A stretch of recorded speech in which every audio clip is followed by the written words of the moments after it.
So in this chapter, chapter 33 from Ross, we are dealing with weak verbs. We're continuing our weak verbs, particularly the gutturals, all right?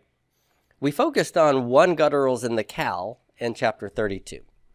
Here we're dealing with what are often referred to by grammarians as the derived stems, which are the stems besides the cal. Nifal, pl, pual, hithpile, and so forth. Now, before we look at gutturals and the derived stems, let's just remind ourselves what we know about gutturals. They are a nasty gang in the Hebrew language, wreaking havoc and causing trouble, right? You got the Bloods, you got the Crips, and you got the Guts. You will learn to love these. You won't hate Hebrew's guts. Now, what are the four gutturals, and what's the guttural wannabe here? Aleph, Ayin, Hey, Chet, and Resh is my wannabe. Good. What are the characteristics? The first one, the most common one? That's right, no dagesh forte. Good. Second one, no vocal shava. We put instead compound shava, and generally silent shavas are okay. Number three, that's right, they prefer A-class vowels, and Aleph prefers, that's right, Sigol. Good. All right. So we will keep those in mind as we go through this guttural journey, and you'll see these coming into play. Now, here's the big question for us. For 33.1, Ross 33.1, he introduces us to a section on one guttural verbs, verbs that have guttural in root one position. If verbs with root one gutturals are weak on the front end, right, at the beginning, what are the situations where we would expect to have some problems or deviations from the strong verb pattern? When do I have things interacting with root one? When I have what? When I have prefixes, okay?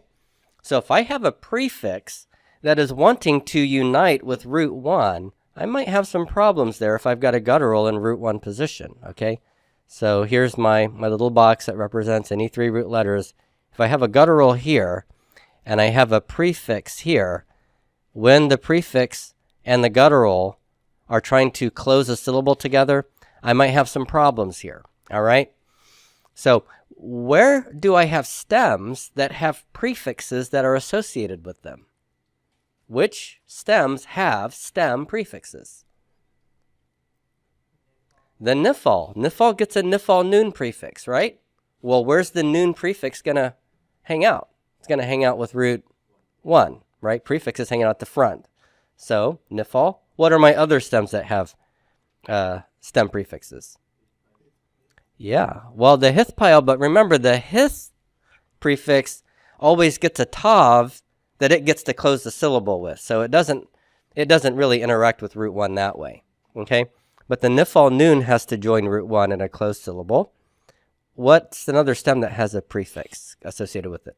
Hifil gets the hey prefix, and hofal, since it's the counterpart to the hifil, gets a hey prefix as well. And when we have those situations, we're going to see some common guttural characteristics, okay? But I want you to, as we go through this, I'm asking you this preliminary question because I want you to see, if you look at Ross's chapter, that he only gives you three stems under 33.1, doesn't he? You look at 33.1, and you have nifal, hifil, and you flip the page, hofal, and then you're done thinking about one guttural verbs, because those are the places we have the problems. The PL and PUAL do not have stem prefixes, do they? The PL perfect, the PUAL perfect, just start with root one. There's no prefixing involved there, all right? And when we have imperfect prefixes in the PL and PUAL, those nutty prefixes get a vocal shava, so they're not trying to close the syllable with root one at all, okay? But that it is the case that we're trying to close the syllable with root one in the nifal, the hifil, and the hofal, okay? So let's just look at some examples of the sorts of things that happen. And for this, because pakad is a strong verb, we can't really use it to exhibit guttural characteristics, the verb aman is used in ras. Okay, so take a look at aman. We get the word amen from this. All right, amen, amen. You've heard this in Jesus' speech, right? Amen, amen. Truly, truly, I say to you. So the nifal of aman means to be trustworthy. To be trustworthy. Now, so what would I like to do with aman if I had my druthers and didn't have to worry about guttural characteristics? The nifal perfect, I would just apply the vowel pointing and the prefixing that I have for nifkad. Okay, so I'm giving you the strong verb so that we can just see the places where they differ. So what I would like to see would be something like this. Ni, man, with a silent shiva there. Under normal circumstances, a silent shiva under a guttural is okay, right? But what we've noticed is that even in places where a silent shiva would be okay under a guttural, when I have an imperfect prefix, like in the cow stem with my one gutturals, the guttural says, I think I'll take a compound shiva anyway, okay? So let's think about this for a moment. What vowel class is under the noon prefix here? That's I class, okay? So if I want to put a compound shiva under the aleph, I have three options: the A class, the I class, or the U class. Which one of these three do you think I'm going to want to put under the aleph? If the nifal wants an I class set of vowels, I'm going to choose the I class, okay? So I have to put the katef segol here. Now, when I do that, can I leave a kirik in front of the katef segol? I've got to have matching here. My short vowel has to match the compound shiva, which means instead of a kirik, which is one of my short I class vowels, I need another short I class vowel, and that is a segol, okay? So what vowel class is segol? It's still I class. My theme vowel in the nifal perfect is A class, and guess what? In aman, it's still A class, okay? So we're not weak on the back end, we're only weak on the front end, and the only weakness is that we're getting a compound shiva where we'd normally have a silent one, and then my vowel under the prefix has to match, and it's still I class, okay? So ne'aman, say that with me, ne'aman. So how would I translate that? If aman in the nifal means to be trustworthy, then this would be he was trustworthy. Okay, he was trustworthy, or he was faithful. The hifil of aman, by the way, means to believe, to count at someone as faithful, to count someone as trustworthy, which means you believe them. Okay, so once you know the basic pattern of the nifal perfect that does this, then you really could parse any nifal perfect of aman. Okay. Now, the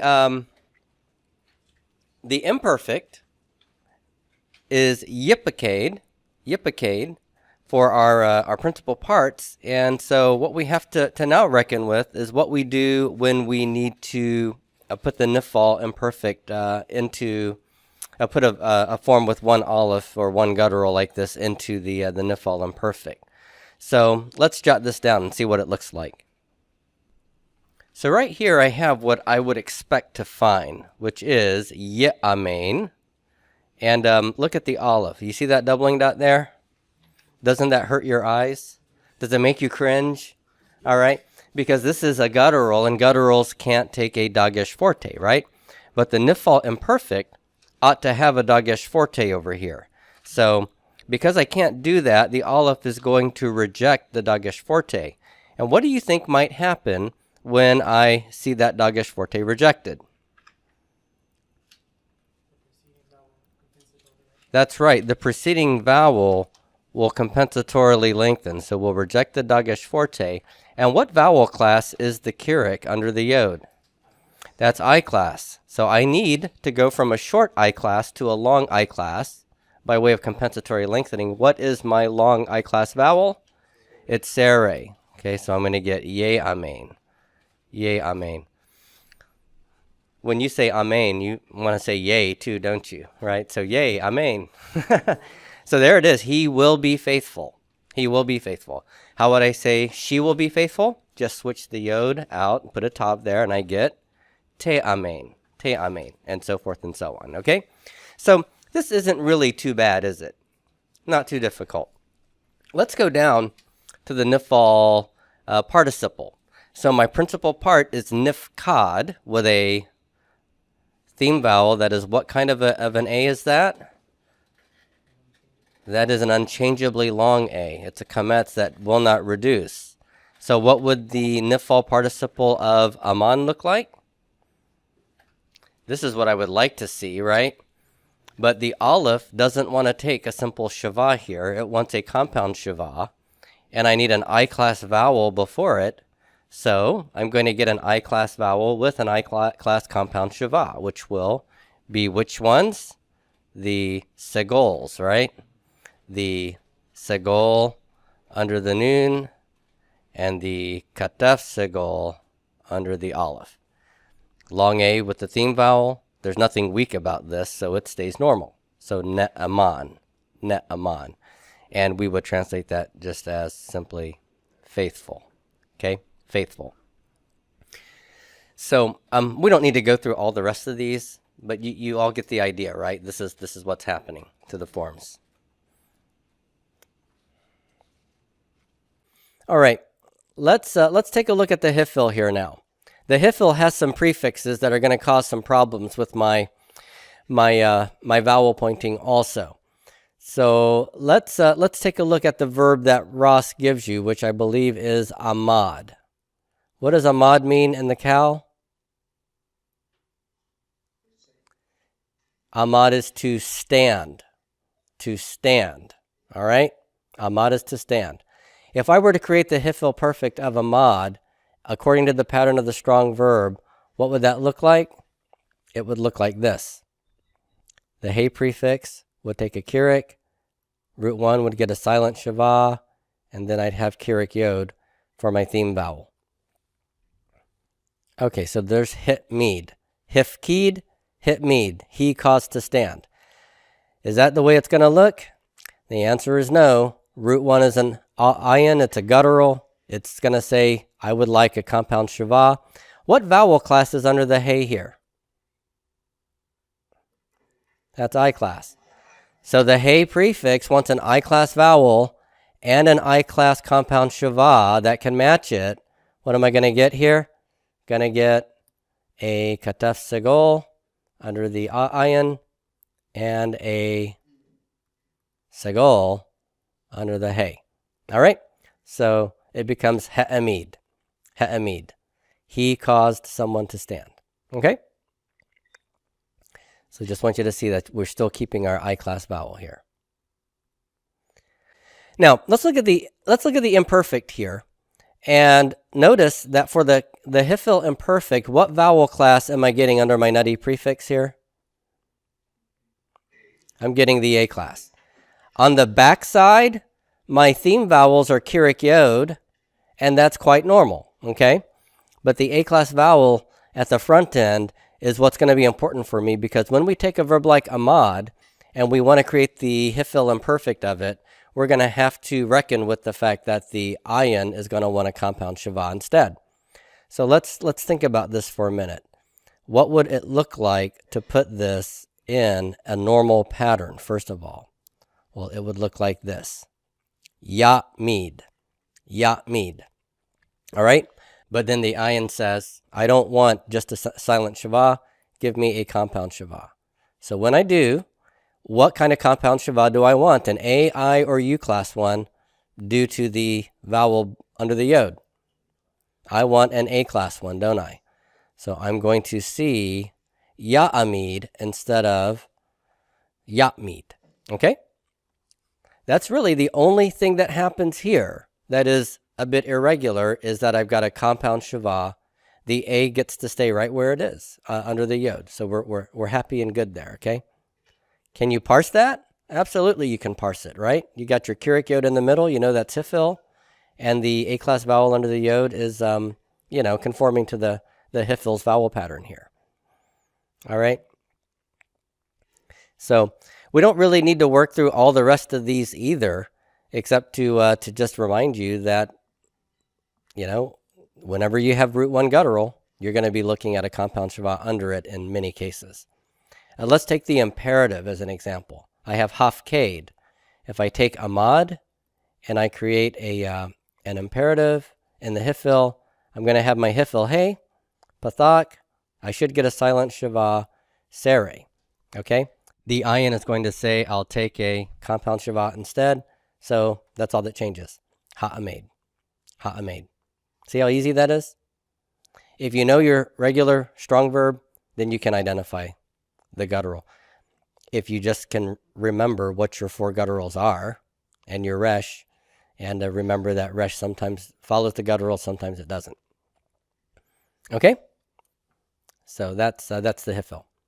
Now let's look at the hofal here real quickly. Okay? The hofal has the hey prefix in the perfect. And what vowel class is under the hey here? That's U class. That is a kametz katuf, right? That's a kametz katuf. It's hof kad. Ho, ho, ho, right? Merry Christmas. That's a U class vowel. Hofal, hof kad.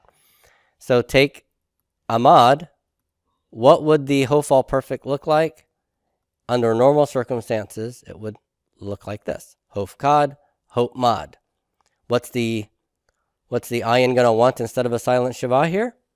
A compound shava. Now, what vowel class is under the hey? It's U class.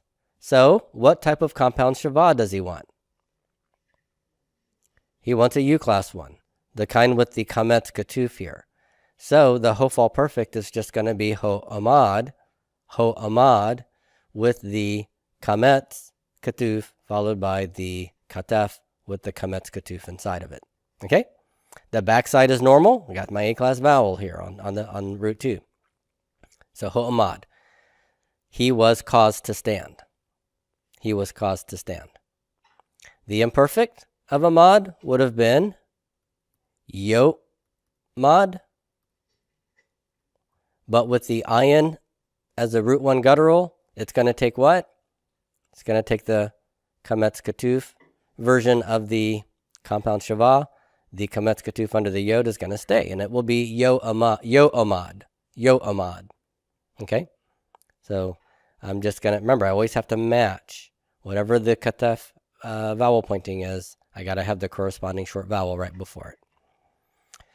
All right? So there you go. What would the participle look like with amad?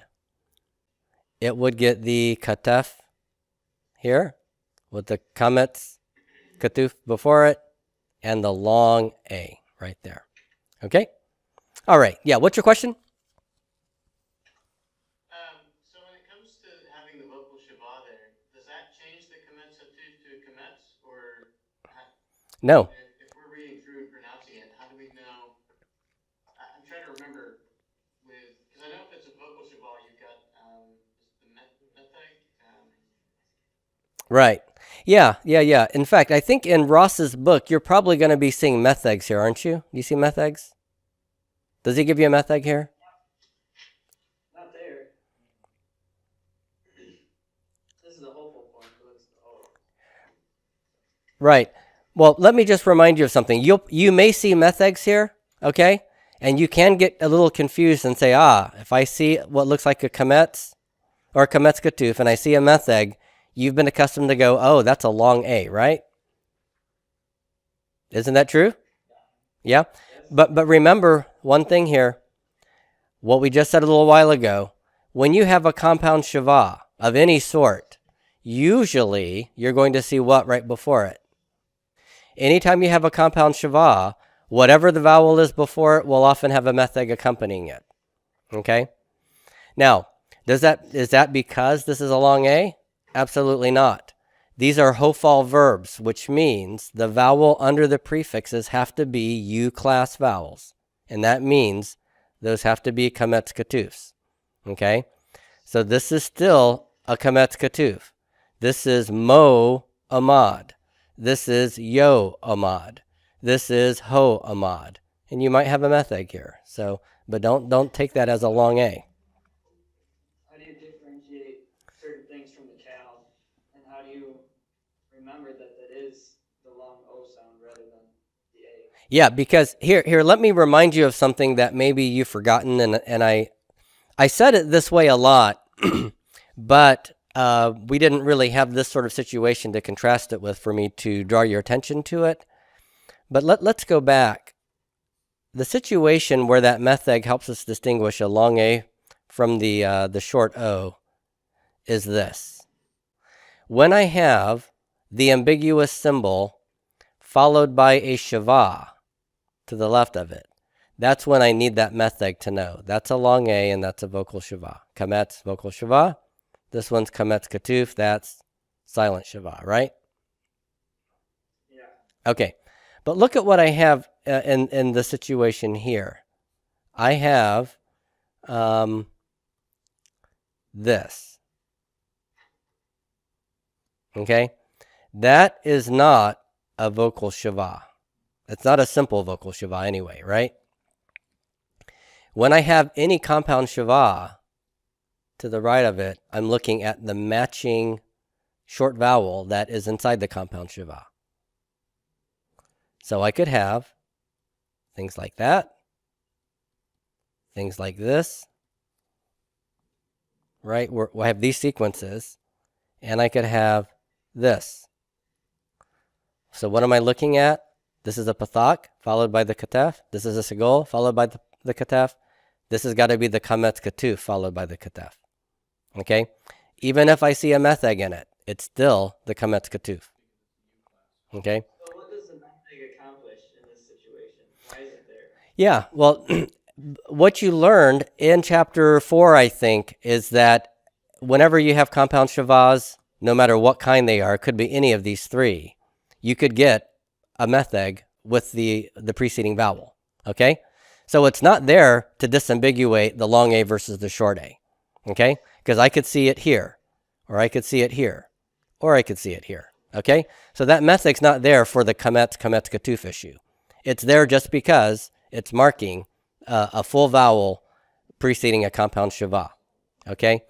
Why is it there? It's to ensure that you do pronounce the vowel completely, even if it's a short vowel. And these are all short vowels. It's there to tell you to pronounce it. Because the accent's somewhere off to the left. And Hebrew always wants to reduce these vowels. And it's saying preserve them, pronounce them. Don't hurry over them. Okay? Yes, thank you for the reminder. Yeah, you're welcome. All right. So that's the hofal.